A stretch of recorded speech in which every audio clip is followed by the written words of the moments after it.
नमस्कार दोस्तों, मैं colonel Ajay, CEO Ajay astro money group first global astro finance digital channel से आपसे मुखातिब होता हूं। दोस्तों, आज 8 मार्च सन 2022।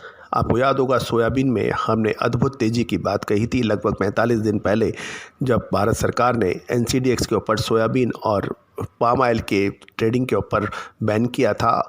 तब हमने कहा था धैर्य से माल रखिए, अच्छा पैसा मिलने की उम्मीद है। ज़बरदस्त तेज़ी दिखाई दी। सोया ऑयल 1020 का 1600 रुपये से ऊपर का माल बिका लगभग 40-45 दिन में। उम्मीद है कि सभी दर्शकों ने, सभी किसान एवं कारोबारी बंधुओं ने इसका भरपूर लाभ उठाया होगा। पाम ऑयल और सोया तेल और सोयाबीन में जो एक तरफा तेज़ी दर्ज हुई बैन के बाद, वो एक ऐतिहासिक है। गौरतलब है कि इससे पहले हमने कपास खली में भी ऐसी कुछ बात कही थी जो कि ज़बरदस्त आपको मुनाफा दिया। शुगर यानी शक्कर के अंदर भी आपको मोमेंट के बारे में अग्रिम सूचना या विश्लेषण दिया था। स्टील कॉपर के अंदर भी हमने आपको अग्रिम विश्लेषण एवं अनुबंध दिया था, जिससे आपको भरपूर लाभ उठाया होगा। दोस्तों, अब सोयाबीन के एवं तिलहन के अंदर कुछ उतार चढ़ाव की संभावना बन रही है। KLC में तेज़ी के साथ कारोबार करता देखा जा रहा है, लेकिन जबकि विदेशी बाज़ारों में तेज़ी को देखते हुए आज भारतीय बाज़ारों में तिलहन की संभावनाओं में 5 से 100 रुपये की कम गिरावट हो सकती है। भारत में फ़िलहाल सोया खली का भाव 58,000 से 64,000 के बीच में है और इसका प्रभाव सोया पे भी पड़ रहा है। दोस्तों, अर्जेंटीना एवं ब्राज़ील के अंदर कुछ रेनफॉल्स की वजह से भी कुछ हफ्तों से कुछ समाचार मिल रहे हैं और सीमित दायरे में तिलहन काम कर रहा है। यदि हम और भी थोड़ा सा विस्तृत देखें तो जर्मनी सरकार ने रूस से तेल एवं गैस खरीद जारी रखने के लिए बात कही है, जिसका असर KLC और सीबॉट में भी दबाव देखा जा रहा है, जिसका असर भारतीय बाज़ारों पर भी पड़ने की संभावना है। गौरतलब है, रूस 11 मार्च से बाहरी इंटरनेट से डिस्कनेक्ट हो जाएगा और रूस की सभी कंपनियों को RU एड्रेस और रूसी घरेलू सर्वर पर जाना आवश्यक होगा। अतः व्यवसायियों के पास 5 दिन का समय और है।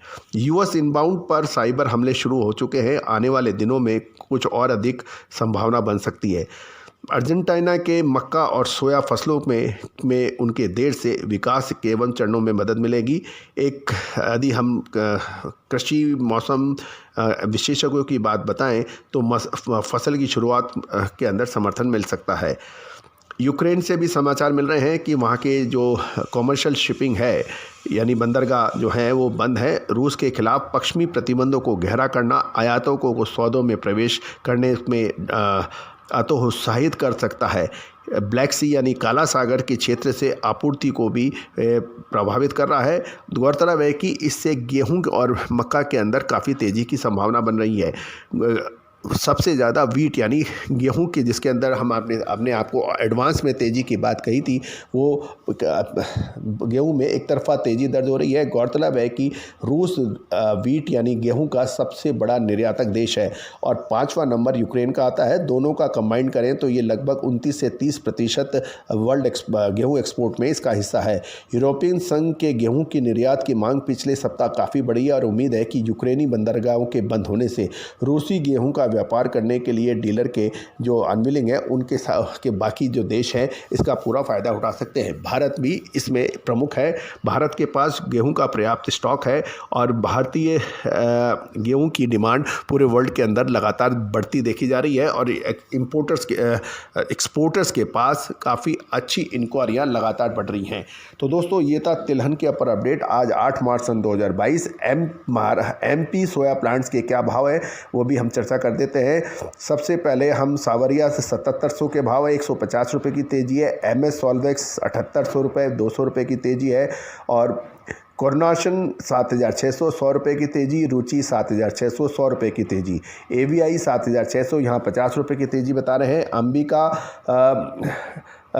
7700, 125 की तेज़ी। अंबिका जालोर 7700 और प्रेस्टीज 7650, 150 की तेज़ी। लक्ष्मी 7650, 100 रुपये की तेज़ी। अग्रवाल 7750, 150 की तेज़ी और अमृत 7760, 130 की तेज़ी। धानुका 7750, 125 की तेज़ी है। राजस्थान सोया प्लांट से भी भाव मिल रहे हैं। शिव एडिबल का 7600 और गोयल कोटा 7600 के भाव बताए जा रहे हैं। तो दोस्तों ये था सोया के प्लांट के भाव एवं तिलहन के ऊपर विश्लेषण। गौरतलब है कि आने वाले 15 दिन के अंदर मैं आपको एडवांस बताने की कोशिश कर रहा हूं, आने वाले 15 से 20 दिन बहुत महत्वपूर्ण साबित होंगे तिलहन के लिए। बहुत महत्वपूर्ण इसलिए भी रहेगा कि सरसों अपनी पूरी ताकत से बाज़ारों के अंदर उपलब्ध रहेगी। सोयाबीन और रिफाइंड और पाम ऑयल के ऊपर आने वाले एक महीना बहुत महत्वपूर्ण होगा। क्या युद्ध का असर बहुत तेज़ी की तरफ अग्रसर हो जाएगा या फिर भाव धड़ाम से गिर जाएंगे? याद रखिएगा भाई दोस्तों, फाइनेंशियल एस्ट्रोलॉजी और फंडामेंटल एनालिसिस का जो अद्भुत संगम है, इसका ना पहले कभी मुकाबला था, ना आज है और ना कल होगा। तेज़ी में तेज़ी कहने वाले और मंदी में मंदी कहने वाले विशेषज्ञों से आपको बचना चाहिए। गौरतलब है कि हमने सबसे पहले आपको तेज़ी की बात कही थी और लगातार आपको अपडेट दिया था। गवार सीट के अंदर भी सबसे पहले तेज़ी की बात कही थी और फिर कहा था कि मंदी के लगने वाले हैं झटके, और ऐसे मंदी के झटके लगे कि लोग धराशायी हो गए। आने वाले समय के अंदर गवार सीड में क्या होगा, सोयाबीन पाम ऑयल में क्या होगा, सरसों में क्या होगा, पल्सेज यानी दलहन में क्या होगा, चना, मूंग, उड़द, मसूर, इन सभी की विशेष रिपोर्ट उपलब्ध है। गौरतलब है ये सिर्फ स्टॉकिस्ट, बड़े कारोबारी, हाजिर के व्यापारियों के लिए बहुत लाभदायक सिद्ध है, जो पेमेंट करने पर ही उपलब्ध है।